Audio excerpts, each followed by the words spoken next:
అండి ఈరోజు నాగ చైతన్య సాయి పల్లవి నటించిన తండేల్ ట్రైలర్ అయితే లాంచ్ అయిందండి. ఇప్పుడే ట్రైలర్ చూసాను. ట్రైలర్ అయితే చాలా బాగా వచ్చిందండి.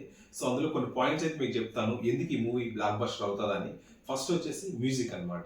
సో మనకి డిఎస్పి అంటే మీకు చెప్పవసరం లేదు. ఆల్రెడీ పుష్ప 2 ఎంత బాగా ఇచ్చారు ఆ సాంగ్స్. సో డిఎస్పి పుష్ప 2 తర్వాత వస్తున్న మ్యూజిక్ అనమాట ఇది.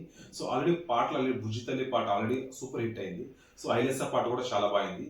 సో ఆల్రెడీ ట్రైలర్ లో కూడా బ్యాక్గ్రౌండ్ స్కోర్ చాలా బాగా ఇచ్చాడు డిఎస్పి. సో మ్యూజిక్ అయితే చాలా బాగుందండి ఈ సినిమాకి. అదైతే ప్లస్ అనమాట సినిమాకి. నెక్స్ట్ వచ్చేసి నాగ చైతన్య సాయి పల్లవి పేరు అనమాట. సో ఆల్రెడీ వీళ్ళిద్దరు లవ్ స్టోరీలో యాక్ట్ చేశారనమాట. సో ఆల్రెడీ ఆ మూవీ హిట్ అయింది అనమాట. సో సేమ్ పేరు ఇక్కడ యాక్ట్ చేస్తున్నారు. సో అదైతే ప్లస్ అనమాట ఈ మూవీకి. సో సెకండ్ అయితే అదనమాట. థర్డ్ వచ్చేసి చందు మొండెటి డైరెక్షన్ అనమాట. ఆల్రెడీ నేషనల్ అవార్డు వచ్చింది ఆయనకి కార్తికేయ మూవీకి. సో లవ్ స్టోరీలు తీయడంలో చాలా ఎక్స్పర్ట్ ఆయన. సో ఇందులో ఏంటంటే లవ్ స్టోరీతో పాటు సో దేశభక్తి కూడా కాన్సెప్ట్ యాడ్ చేశాడు అనమాట. సో అదైతే అల్టిమేట్ గా ఉంది. సో చందు మొండెటికి అయితే డైరెక్షన్ కి అయితే ప్లస్ అవ్వచ్చు మూవీకి. నెక్స్ట్ వచ్చేసి ప్రొడక్షన్ వాల్యూస్ అనమాట. సో ఇది గీతా ఆర్ట్స్ నుంచి వస్తుందని విషయం తెలిసిందే కదా మీకు. సో బన్నీ వాస్ కూడా ప్రొడక్షన్ అనమాట ఇది కూడా. సో ఆల్రెడీ ఇప్పుడు గీతా ఆర్ట్స్ అంటే సూపర్ హిట్ బ్యానర్ కాబట్టి సో ప్రొడక్షన్ వాల్యూస్ అద్భుతంగా ఉంటాయి అనమాట. సో ఆల్రెడీ ఇంకోటి ఏంటంటే ఈ సినిమాలో నాగ చైతన్య కెరీర్ లో హైయెస్ట్ బడ్జెట్ మూవీ అంటున్నారు ఇది.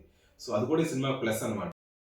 ఇంకోటి ఏంటంటే ఇది రియల్ స్టోరీ అంటున్నారు అనమాట. సో ఒక జాలరి సో ఎలా ఉంటాడో ఆ ఊర్లో తండేలు ఎలా అయ్యాడు. తండేలు అంటే ఓనర్ అనమాట.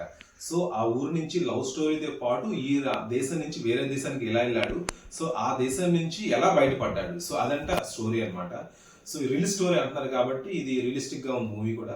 సో ఓవరాల్ అయితే మూవీకి మ్యూజిక్ నుంచి production values, real story, next direction, పేరు అన్ని పాజిటివ్ గా ఉన్నాయన్నమాట. సో నాగ చైతన్యకి అయితే బెస్ట్ మూవీ అనిపిస్తుంది నాకు తెలిసింది.